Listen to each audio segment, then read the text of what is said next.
may go. All right, I'd like to call the Budget Review Committee to order. It's May 15th, 2025. Committee is being held in the Aldermatic Chamber in City Hall and duly noticed in 2 places, including the city's website, in accordance with the requirements of RSA 91-8:22. The clerk, please call the roll. Alderman Tim Senate. Here. Alderman Derek Teeble. Here. Alderman John Sullivan. And I haven't received notification that he may be online. No, he is not. Okay, thank you. I have. He's in Germany. Alderwoman at Large Shoshana Kelly is absent. Alderman at Large Laurie Wilshire. Here. Alderman at Large Michael B. O'Brien Sr. is present. And our chairman, Alderman Richard A. Dowd. President, and we also have in attendance. Also in attendance, we have Ms. Jill Stanfield, Parking Manager, and Liz Hannum, Economic Development Director. Okay, communications, None. unfinished business, None. new business resolutions, There are none. new business ordinances, None. tabled in committee. Mr. Chairman, I would like to make a motion to remove from the table R-25-143, which is the pending 2026 budget. So the motion is to remove R 25-143 from the table. All those in favor signify by saying aye. Aye. Opposed? Motion carries.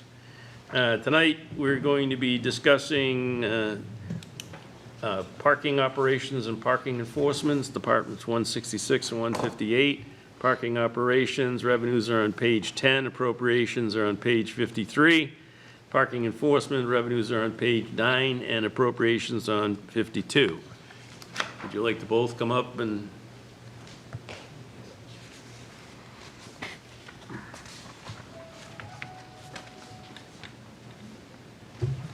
Do you have the clicker, or do we need Alderman O'Brien to? Oh, I don't know what I'm doing. Do you want the clicker? Oh. I would have brought it over, Ms. Hammond. Thank you. Need the exercise. Okay, could you introduce yourself for the record and go through your presentation? All right, thank you. Jill Stansfield, Parking Manager. And Liz Hannum, Economic Development. And I'll let Jill run with her budget. All right, so I wanted to do a little kind of overview of accomplishments over the last couple of years to kind of go over how we got to where we are today. So if we want to click to the next slide. Thank you.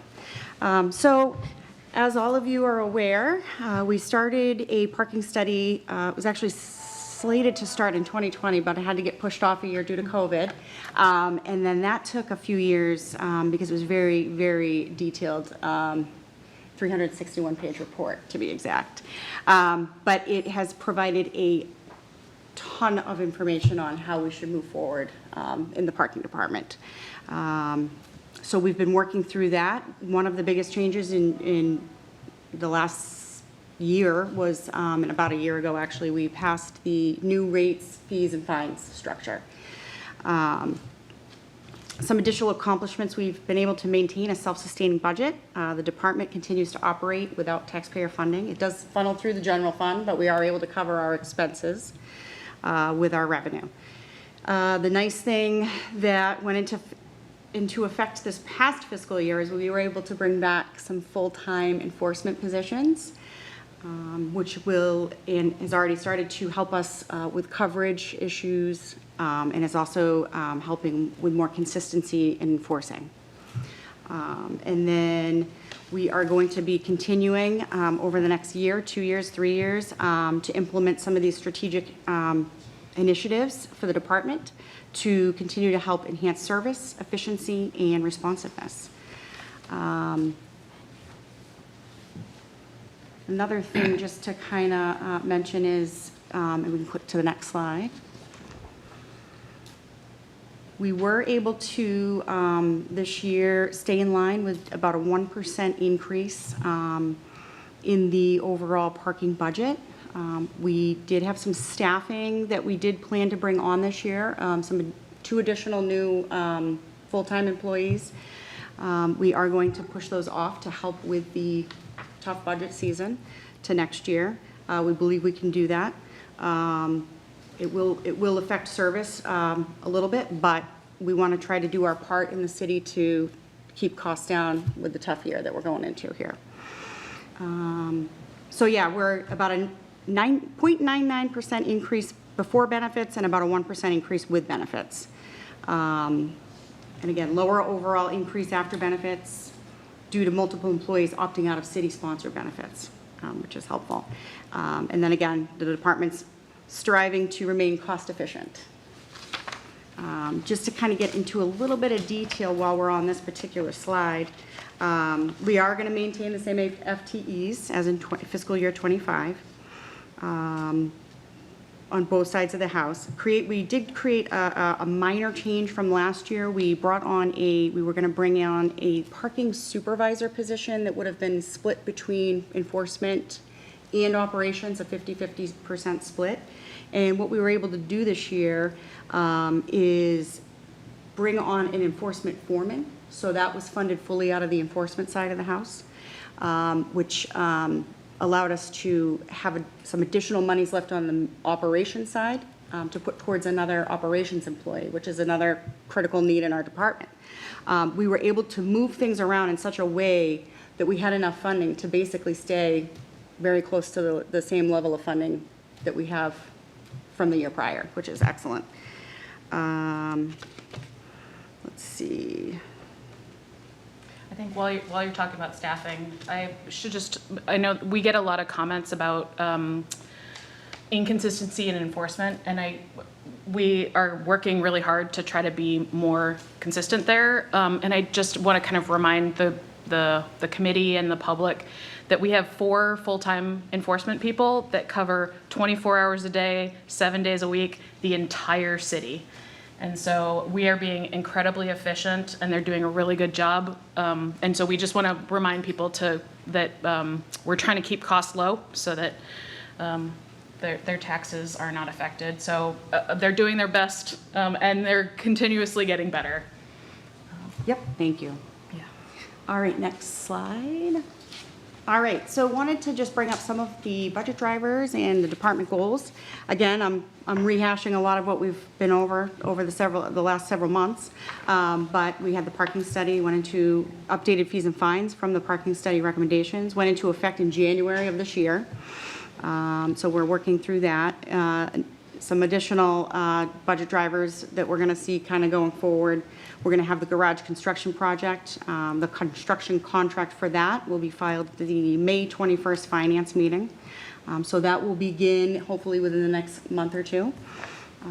There are 3 phases that are slated to kind of go throughout this garage construction project. We're entering the first phase, which is the structural part of it.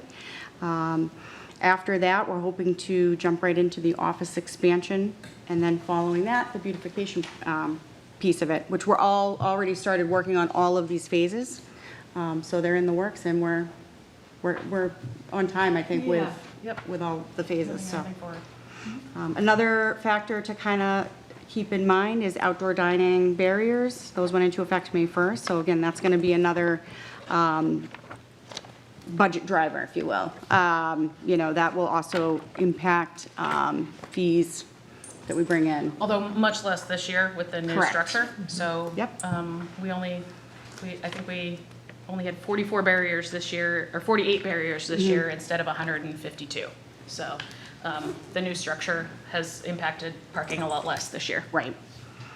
And then lastly, School Street Garage, scheduled to open this July. It has taken a little bit longer than we were hoping to, due to some, I don't know how you want to word this, issues with things that needed to be addressed, where electrical was going to be run. We had to do some work with some ADA stuff to make sure that it was accessible. So a little bit longer than we were hoping, but we are looking to open that for July of this year. and I just realized it says 2026 on the slide. That is inaccurate. It should be July 2025. So I apologize about that.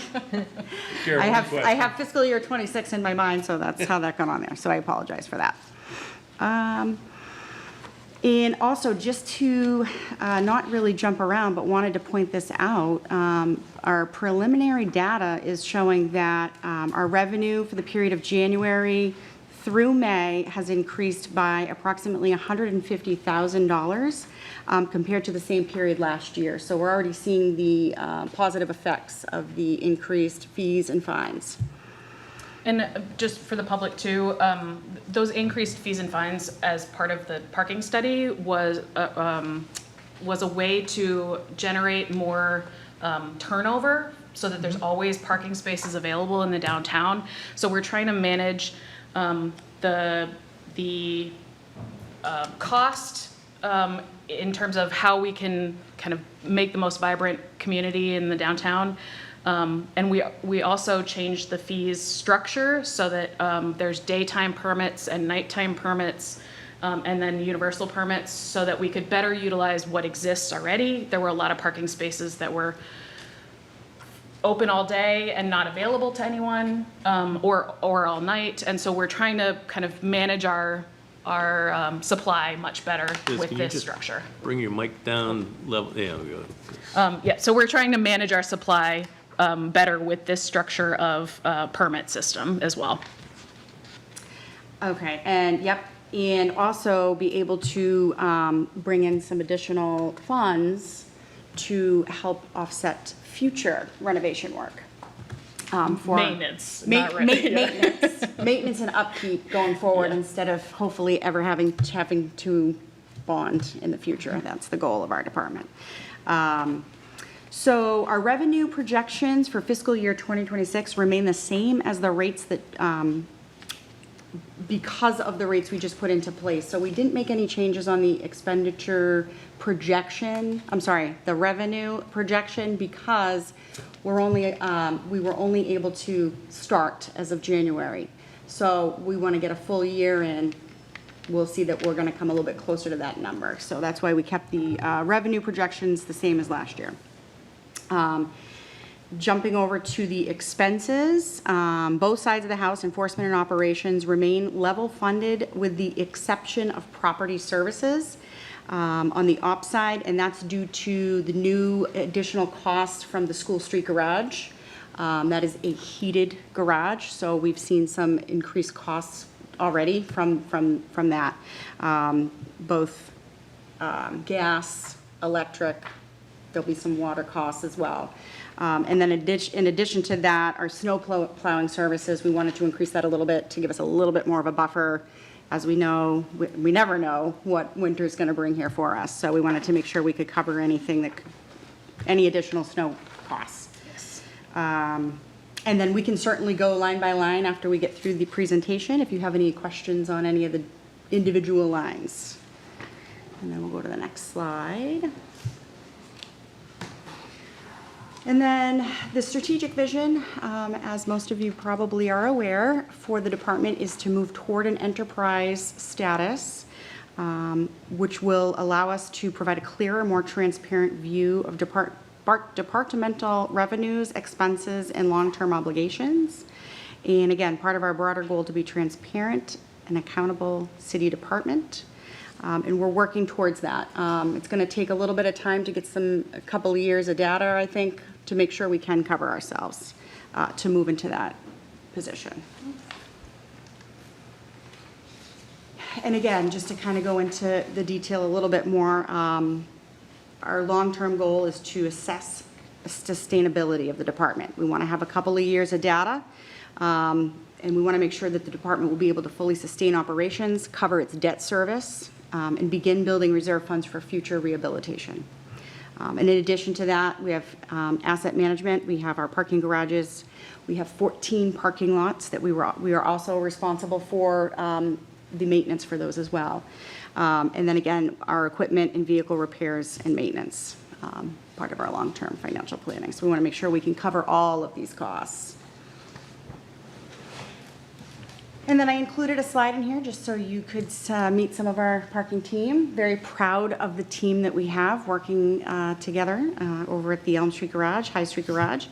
I can read this from left to right. We have Mike Dugas. He's one of our parking maintenance employees. Then we have Wayne Allard, parking operations foreman. Bob Anderson next to him, parking maintenance. And then myself on the other side of the Toro vehicle, parking manager. And then we have Adam Dabrowski. He's our parking enforcement foreman. Matt Downing, our violations coordinator, and then 3 additional staff that were not able to be in the picture, our parking enforcement folks, Nate Corbell, Keith Melanson, and Derek Sullivan. So, small team, but we work very well together, and I'm very proud of that. Kind of a closing message here. The parking department continues to operate efficiently and responsibly with a clear focus on financial independence, transparency, and long-term sustainability. We're doing our part in a tough budget year while planning for a stronger future, while working hard to provide the same level of customer service. And then, one more slide. I wanted to include this information for the public so they could see how to contact us. We are located over at the Elm Street Parking Garage, 14 Elm Street. Our website is right there. That'll bring you right to our parking page, www.nashuanh.gov/parking. Or feel free to email us at parking@nashuanh.gov. And then I think that's it, but. Yep. Okay, before we get started, Sure. Liz, can you address any of the questions that came up last night at the public hearing relative to parking enforcement? Yes, the main question that, as I understood it, was about why we budget ahead when we don't have the staff currently. And that is so that we can be dynamic and can move quickly when we do get somebody. Manager Stansfield does a fantastic job of retention comparative to other communities, but we still see some attrition, and so we have to be able to hire. So we budget assuming that we are going to hire those people, and if we can find them, we will hire them right away. And that way we can continue to build that consistency within our neighborhoods and our downtown. Okay. Alderman Wilshire? Thank you. Parking has come a long way. Thank you. You're I think you've done a great job. You have a great presentation. Thank you for putting up slides that we could actually read, except for the pictures on the end introducing your people. The rest of it was great. But I do commend you. I think parking has come a long way in this city, so kudos for your efforts. Thank you. Welcome. Other questions? Alderman Tebow? Yeah, thank you, Mr. Chair. So it's my fault that you're here because I wanted to hear from parking. I think, you guys are an important part of the city, and it's one that people care about quite a bit. Yesterday I had somebody parked across the street overnight, somebody that's a new neighbor, and I was like, I gotta get on the horn with parking. I'm like, okay, they don't have that many people. It's one night. I'm gonna let that one go. But it's certainly a problem in the city generally. I think, contrary to popular belief, I do respect the departments that work here. I think you guys overall do a fantastic job. But, I still want everybody to be accountable, just like we're accountable to our constituents or whatnot. So I wanted to make sure of all departments, you guys get your say and because, the barriers and all the different things you guys do. I heard somebody say that, barriers are out and it's the same problem, but it's 50 less plus it's not in the road. So I don't know how that can be. So, it's trying to correct the record about things from time to time. You can tell Adam that you can rib him a little bit because I beat his team last night. So in baseball, so you could tell him maybe he called in sick today because it was a rough one. But so a lot of it, like you had just addressed the ghost staff. People don't like it if we budget for less than we need and then have to go back and appropriate later in the year. They don't want us spending money outside of the budget.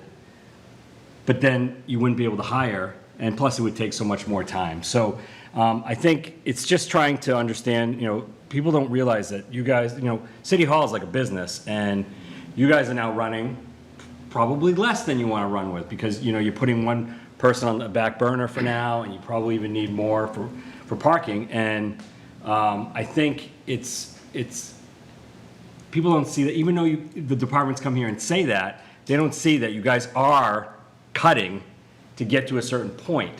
So it's hard for us to go and say, let's cut this, when you guys have already cut quite a bit out of your budgets. You know, the whole discussion about the revenue, you know, one, we're a couple months away from the end of the year, so some revenue is not in there.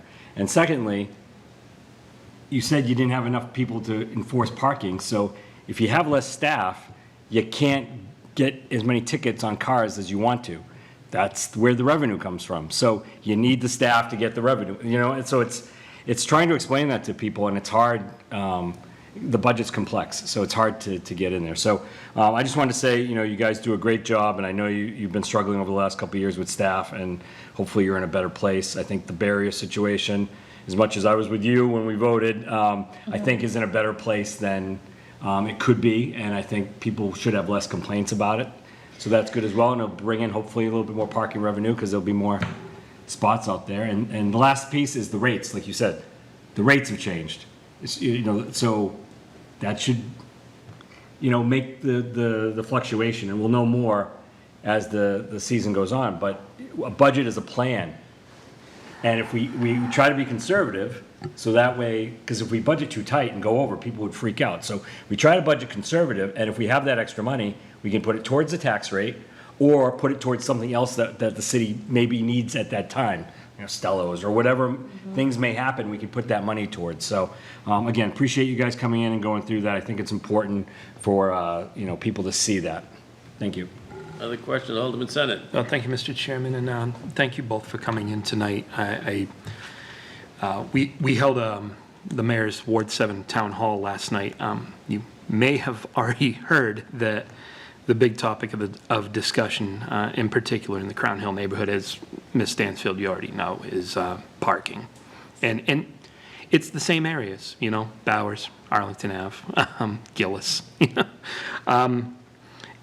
But I appreciate what you're working with here. This is very, very illustrative that you're working really on a shoestring. I just had a couple of, not so much questions here about each line item, but some forward-thinking questions. The first being, you mentioned you had 4 full-time enforcement folks on your staff. Is that correct? We budget for 4. Budget for 4, okay. Yes, and some are part-time. It's 4 FTE total.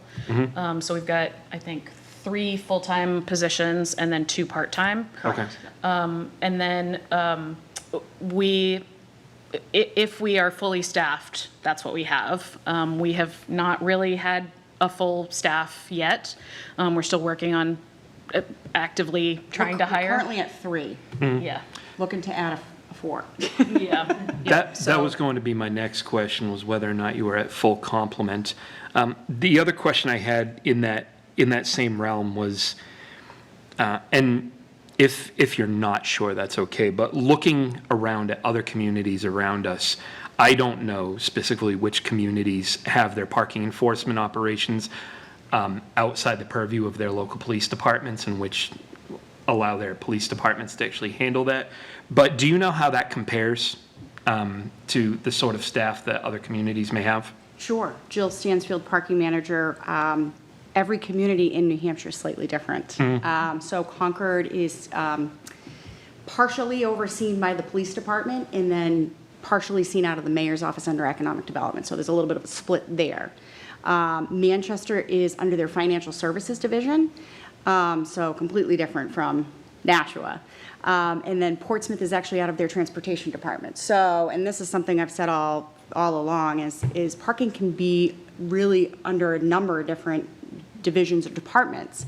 It's just a matter of how to manage it. And I think we've actually done a really fine job here in Nashua getting it to the point that we're at.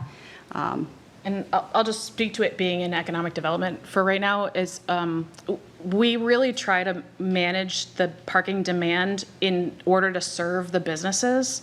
And so I think that's why it fits so well within economic development, is we can we have those connections with the businesses that their customers need that parking.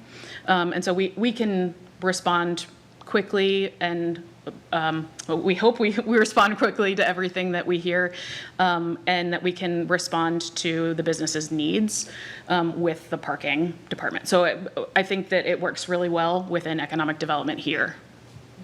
Couple more. Follow up? Yes. So another question I had, thank you for those answers, by the way. Like I said, I mean, you've got maybe the tightest budget in this book. So, you know, I really admire what you're doing with what you have. And really, I mean, who could complain about a self-sustaining department? I think that's one of the best assets that we could have in the city. Looking forward to some of the goals, in particular, transitioning the department into an enterprise fund. Obviously, that's a couple of years away. Do you anticipate that doing something of that nature would allow you the funding needed to expand your staff? Jill Stansfield, Parking Manager. Yes, I think it would be great to expand a little bit.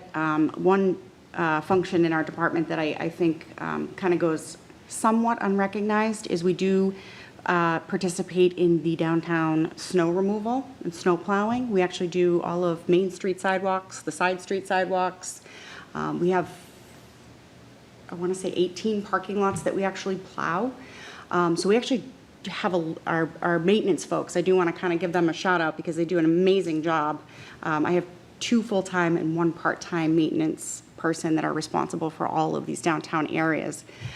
So I want to kind of give them a shout out because it kind of goes unrecognized. So they do a tremendous job. So I am hoping that we can bring on that additional maintenance position that was recommended in the parking study to help support our department because we do struggle a little bit. We'd like to get things done quicker.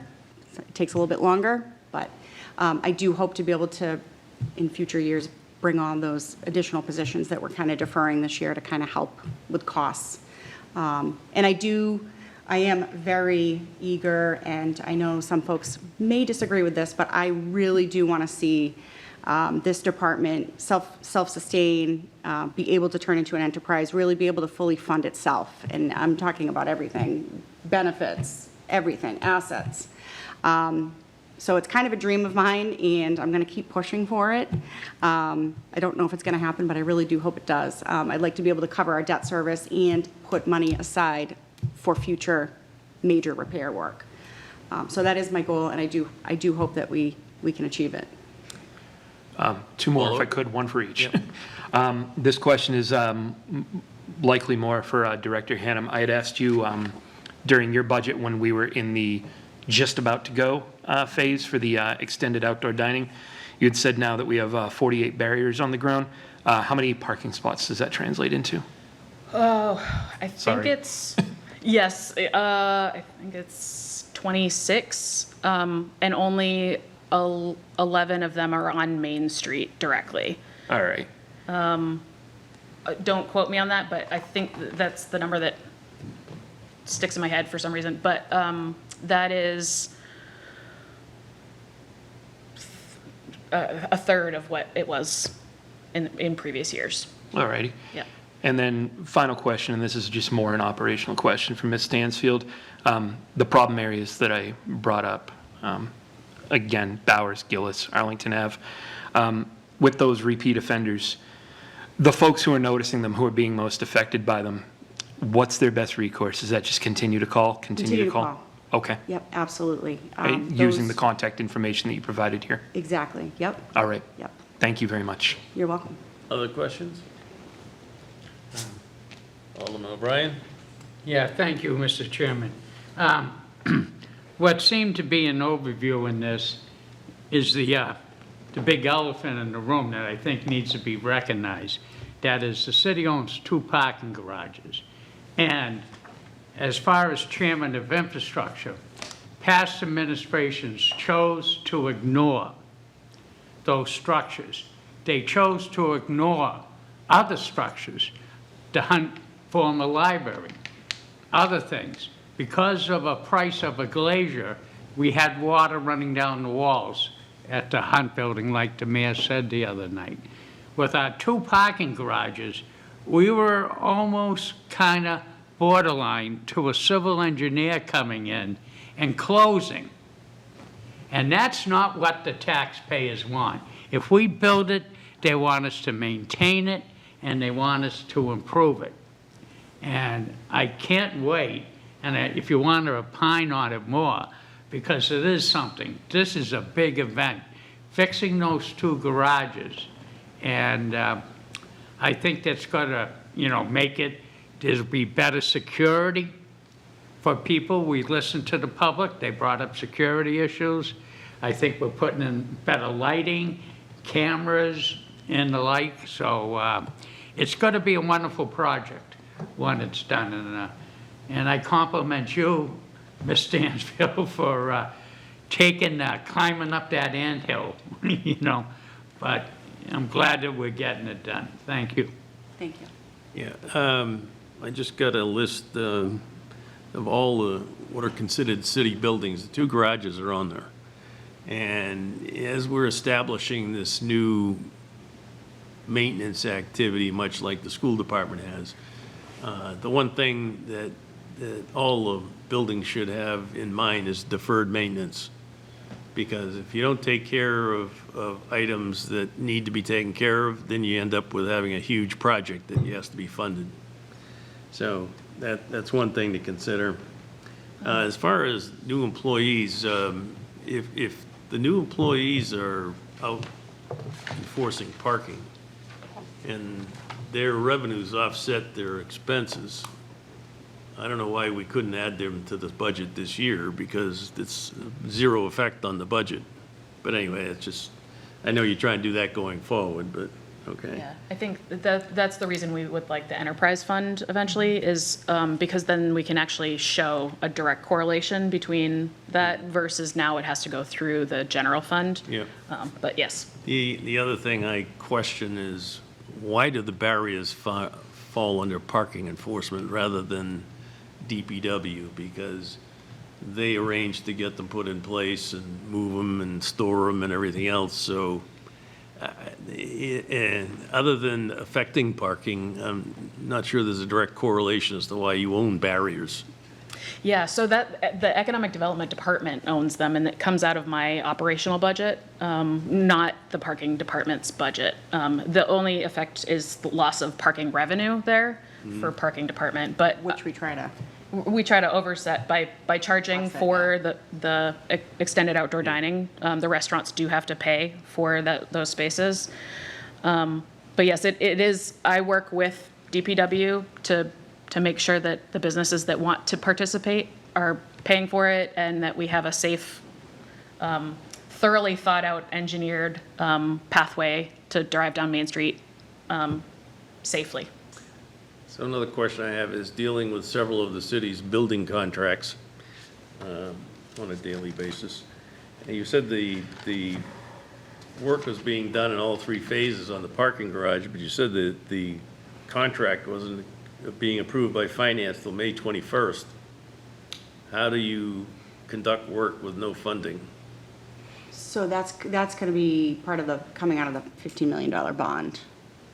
Right, but the bond's been approved, Yeah. but the contract hasn't been approved for the work. So how are people doing work without a contract? Oh, Okay, do you want me to Go- handle that go one? for it. Okay. Jill Stansfield, Parking Manager. So we do have the Parking Expenditure Trust Fund, which we've actually been able to utilize those funds over the past couple of years, not only for the parking study, but the garage study, the initial study, all of the design work.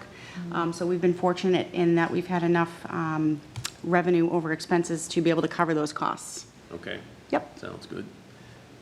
Alderman Senate? Yeah, I'm sorry, you brought one up more that I had to. So, in regard to the fees for the extended outdoor dining, do those revenues hit your division, Ms. Stansfield, or is that economic development? It's the parking department. And has that been that way year over year since we implemented a fee? yes, yeah, so economic development does not have a revenue line item, so, and because we are taking away parking, it has always made sense to put the revenue from the barriers into parking. Can I just Follow up? drill once more? Yeah. So I'm looking at the revenues, 42592, outdoor dining permits. Is that where those would land? It's 0 through 33125? Did nobody pay? So they haven't, that hadn't been posted yet, I believe, because this is Yeah. only through 3/31, so I don't Okay. believe they've So- been posted and they- as of then. For the previous season? For the previous season, that was through fiscal year '24.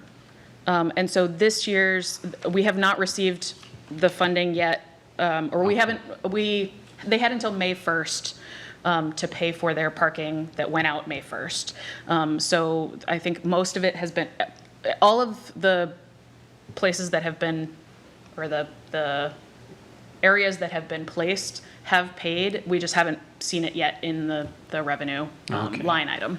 Yeah. Just for the edification of the public, even accountants conflate fiscal years and calendar years. Yes, yeah.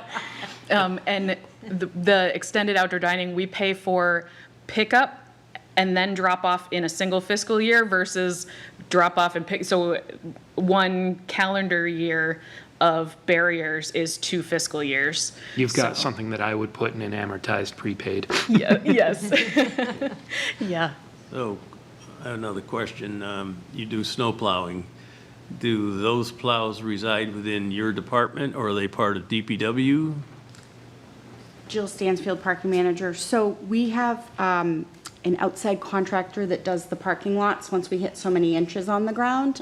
If it's something we can handle internally or it's going to melt so quickly, we will go out. We do the treatment of the parking lots, but we typically have an outside contractor that comes in to do the plowing of the parking lots. And the last question I have is, are all your vehicles in the surf plan? Yes. Good answer. All right. There's nothing else? No other questions? Thank you very much. Thank you. Nice job. Thank you. Okay. Next. Alderman O'Brien. Thank you. Mr. Chairman, I would like to make a motion to table R-25-143. Motion on the floor is to table R-25-143. All in favor signify by saying aye. Aye. Opposed? Motion carries. Public comment? None. General discussion and remarks by Alderman combined. Alderman Tebow. Thank you, Mr. Chair. Since this was outside of the trust fund one, this is really our last department meeting. I just wanted to say that, we haven't had a lot of input from the public just in these meetings or even in the meeting last night, which I got to watch this morning. But I still see plenty of, misinformation online about the budget, and I really wish we would have had more public asking questions, and again, not just complaining or just yelling, but just asking questions if they don't understand something. It's a $470+ million budget. It's complex. And not everything just adds up when you just add up the numbers, right? There's things behind the things behind the things. And I think it's important as alderman, when somebody, writes on my page that this is this, that I go in there and I correct the facts and not engage with them in a nasty way, but just say that that's not true. Someone said today that, well, we don't have line item action on this budget. We absolutely 100% do. I'm not going to name the alderman who said that or woman that said that, but we do have that, other than the education budget. So when you're putting that stuff on social media and everybody starts pinging after that, going, oh, you're being shady here, it's a conspiracy, the mayor's terrible. I expect that alderman or woman to correct the record. That's what we should be doing as aldermen. We should be telling the truth. My truth may be different than somebody else's truth as far as our opinion, but there are facts that are truthful. And I think that's important that we maintain that. And we have an opportunity next week to start to make amendments to this budget. We can make as many amendments as we want. So if someone wanted to change the whole budget, they could, outside of the line items for the education budget. And I would ask any other alderman who's not on this committee that wants to have an amendment put forward, come to one of us on the budget committee so we can do it. Whether I agree with it or not, I'll put it out there. Any one of us, I think, would do that, I hope. because then we'll have the Board of Aldermen meeting after that, and we would expect at that point that we would be ready to make a decision, yes or no, on this budget. And I would ask the public, if you really truly have looked at this budget and say, this is not right, maybe you guys should be doing this, go to your alderman and talk to your alderman. That's the best way to impact. I see people going, well, they don't care about us, we don't have any voice. You absolutely do. Whether or not, I'm hoping that we're all the same here and we all listen to our constituents. And, sometimes an idea is not good because it doesn't make sense and we just have to explain that back. But maybe they come up with something. I'm not as smart as people think I am. I'm really not. So, please, maybe if you're smarter, tell me something. I'm more than willing to explore it and see if there's anything. But I think the departments have done really well at cutting this budget down. And I think it's going to be hard. And we might be able to find some nickel dime stuff here and there, but I think it's going to be very hard to just take $3 million out of the budget or $5 million out of the budget. I wish we could, but I think they've already done that. So I just wanted to put that out there, and because we are going to get started on that next week. So thank you. Unfortunately, there are some people who put out misinformation on purpose. Good point. You have to be careful of that. Any other comments? Jill, this presentation needs to be to Donna so she can make it part of the minutes. Okay. If not, we're ready for Alderman O'Brien's favorite motion. Yes, indeedy. Thank you, Mr. Chairman. I would like to make the motion to adjourn. Motion is to adjourn. All in favor signify by saying aye. Aye. Opposed? Motion passes. We're adjourned at 7:41 PM. Nice.